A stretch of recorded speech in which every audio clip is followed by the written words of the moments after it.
जो इंसान तुम्हारा गुस्सा और बदतमीजी बर्दाश्त करने के बाद भी हमेशा तुम्हारा साथ दे, तुम्हारे साथ खड़ा रहे, तो ऐसे इंसान को बेवकूफ मत समझना, क्योंकि जिस दिन वो तुमको छोड़कर चला गया, फिर ढूंढने पर भी नहीं मिलेगा। सुनो, क्या आपने कभी महसूस किया है कि लोग आपको तब तक महत्व नहीं देते जब तक आप खुद को महत्व नहीं देते? सच यही है, दुनिया आपको उतनी ही कीमत देती है जितनी कीमत आप खुद को देते हैं। अगर आप हर किसी के लिए हमेशा उपलब्ध रहेंगे, हर बार अपनी गलती मानते रहेंगे, हर रिश्ते को बचाने के लिए खुद को झुकाते रहेंगे, तो लोग आपको आदत समझेंगे, अहमियत नहीं। याद रखिए, जो इंसान खुद की नजरों में छोटा होता है, दुनिया भी उसे छोटा ही समझती है। गौतम बुद्ध ने कहा था, स्वयं पर विजय सबसे बड़ी विजय है।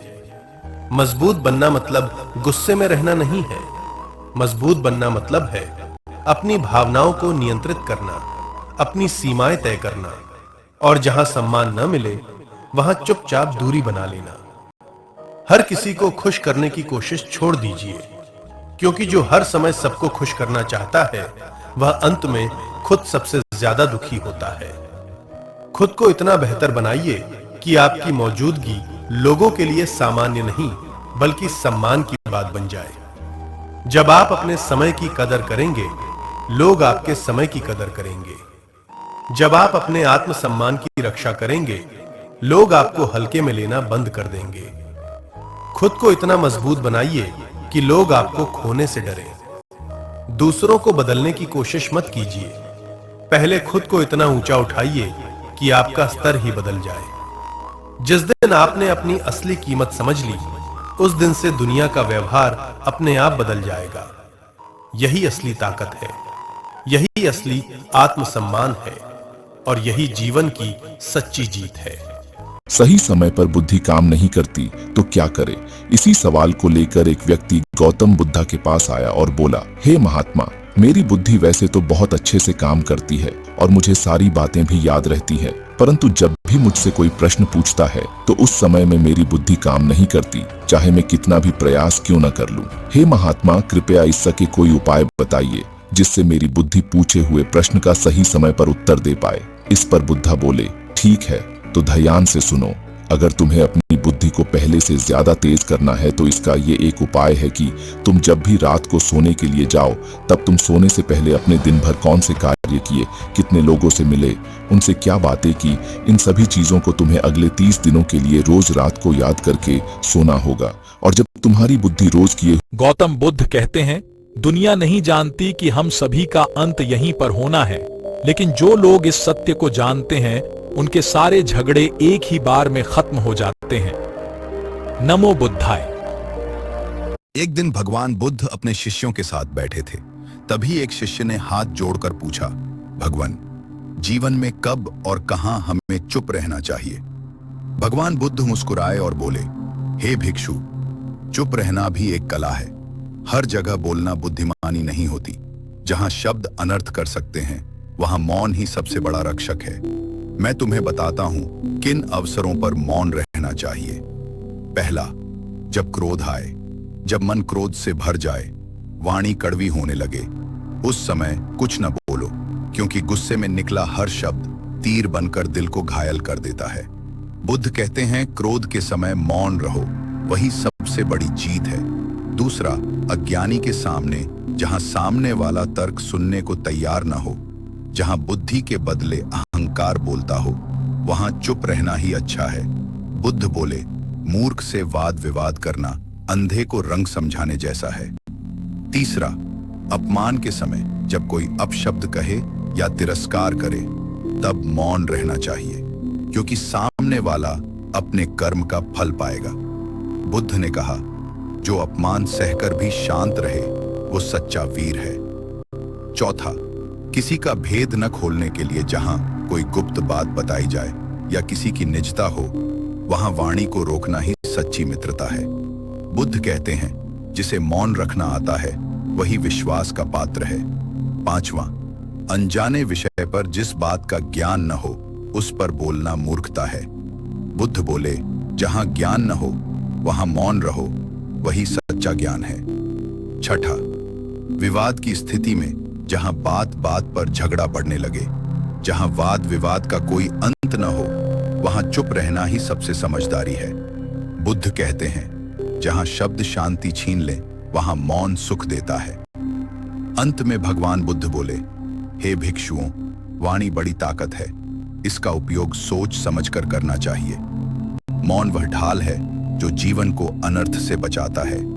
जहां जहां वाणी दुख दे सकती है, वहां वहां मौन ही सबसे बड़ा धर्म है। सभी शिष्य इस उपदेश को सुनकर गदगद हो उठे और प्रण किया कि जीवन में उचित स्थान पर मौन धारण करेंगे। बुद्धम शरणम गच्छ। एक बार एक व्यक्ति गौतम बुद्ध के पास गया और पूछा कि मन को नियंत्रित करने का पहला चरण क्या है। बुद्ध कहते हैं, अपने मन को समझने का पहला चरण है इसके द्वारा दिए गए लालच की व्यर्थता को देखना, क्योंकि जब मन अशांत होता है तो कई तरह के लालच देता है। जिसने मन द्वारा दिए इन लालचों को पहचान लिया, उसने मन को समझ लिया। फिर व्यक्ति बुद्ध से पूछता है, लेकिन हमें यह कैसे पता चलेगा हमारा मन हमें लालच दे रहा है और वह लालच व्यर्थ है? इसका जवाब देते हुए बुद्ध कहते हैं, अनुभव से।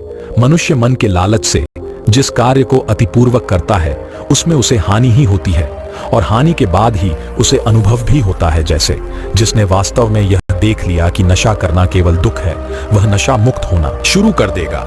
जिसने जान लिया कि ईर्ष्या से खुद का नाश होता है, वह ईर्ष्या से मुक्त हो जाएगा।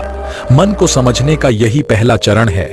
नमो बुद्ध। गौतम बुद्ध का एक शिष्य बार बार शिकायत करता, मेरी कोई मदद नहीं करता, कोई मेरे डाउट्स क्लियर नहीं करता। गौतम बुद्ध मुस्कुराए और बोले, अप्रदीपो भव, स्वयं अपना दीपक बनो। उन्होंने समझाया, जिस तरह कीचड़ में कमल खिलता है, वैसे ही इंसान को अपनी ताकत भीतर खोजनी पड़ती है। यही आत्मनिर्भरता है। मन की क्लैरिटी तुम्हें कोई और नहीं दे सकता। अगर तुम हमेशा दूसरों पर निर्भर रहोगे तो बस एवरेज रह जाओगे, लेकिन अगर तुम खुद पर भरोसा रखोगे, गिरते उठते आगे बढ़ते रहोगे, तो एक दिन जरूर सफल बनोगे। याद रखो, भीड़ आपको डायरेक्शन नहीं देती, बल्कि आपको कंफ्यूज करती है और फॉलो करना सिखाती है। इसलिए भीड़ की नकल मत करो, अपनी यूनिक स्किल्स बनाओ। लोग आज हंसेंगे, लेकिन कल वही तुम्हारी बातें करेंगे। इसलिए अपना उद्देश्य खुद चुनो और पूरी ऊर्जा इसमें लगा दो। याद रखो, कोई प्रयास खाली नहीं जाता। बुद्ध कहते हैं कि जीवन में सफल होना है तो इन 5 बातों को दिमाग से निकाल दे। नंबर 1, मुझसे नहीं होगा। नंबर 2, लोग क्या कहेंगे। नंबर 3, मेरा मूड नहीं है। नंबर 4, मेरी किस्मत खराब है। नंबर 5, मेरे पास समय नहीं है। किसी भी बात पर सहजता से विश्वास मत करना, चाहे वो मेरे ही कहे हुए वचन ही क्यों ना हो, जब तक वो तुम्हारे विवेक और तुम्हारी व्यवहारिक बुद्धि से मेल ना खाएं। एक समय की बात है, बुद्ध के पास एक युवा भिक्षु आया जो बहुत ही बेचैन और परेशान था। वह बार बार अपने साथियों के साथ झगड़ता था और हमेशा दूसरों की कमियों पर ध्यान देता था। उसने बुद्ध से कहा, भगवान, मैं बहुत परेशान हूँ। मैं अकेले रहने से डरता हूँ, लेकिन जब भी मैं दूसरों के साथ होता हूँ तो झगड़े और विवाद बढ़ जाते हैं। मैं क्या करूँ? बुद्ध ने युवा भिक्षु से कहा, जब हम दूसरों के साथ होते हैं तो हमारा मन अक्सर बाहरी चीजों में उलझ जाता है, लेकिन जब हम अकेले होते हैं तो हमें अपने भीतर झांकने का मौका मिलता है। हमें अपने मन को समझने का, उसे सुधारने का और सच्ची शांति तथा संतोष का अनुभव करने का अवसर मिलता है। युवा भिक्षु ने यह सुनकर अपनी बेचैनी को शांत किया और अकेले रहने की महत्ता को समझा। उसने अकेले बैठकर ध्यान किया और धीरे धीरे अपने मन की शांति को पाया। नमो बुद्धाय। एक स्त्री अपने क्रोध के कारण बहुत परेशान थी। लोग उससे बात करने में भी घबराते थे। जब उसका क्रोध शांत होता तो उसे बड़ा पछतावा होता था। एक दिन भगवान बुद्ध उस स्त्री के घर आए। स्त्री ने बुद्ध से कहा, तथागत, मैं अपने क्रोध पर काबू न कर पाने के कारण बहुत ही दुखी हूँ। तथागत ने कहा, मेरे पास गुस्से को दूर करने की बहुत अच्छी दवा है। बुद्ध ने एक शीशी में दवा देते हुए स्त्री से कहा, इस दवा को इसी शीशी को मुंह में लगाकर उस समय तक दवा पीती रहना जब तक कि क्रोध दूर न हो जाए।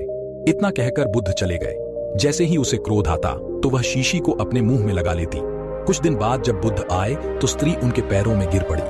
बोली, तथागत, आपने मुझे बचा लिया। ऐसी शर्तियां दवा दी कि मेरा क्रोध जाने कहां गया। बुद्ध ने हंसकर कहा, पगली, शीशी में कुछ नहीं था, पानी था। शीशी के मुंह में आ जाने से तुम बोल नहीं सकती थी, और गुस्सा दूर करने की शर्तियां दवा मुंह बंद कर लेना ही है। नमो बुद्धाय।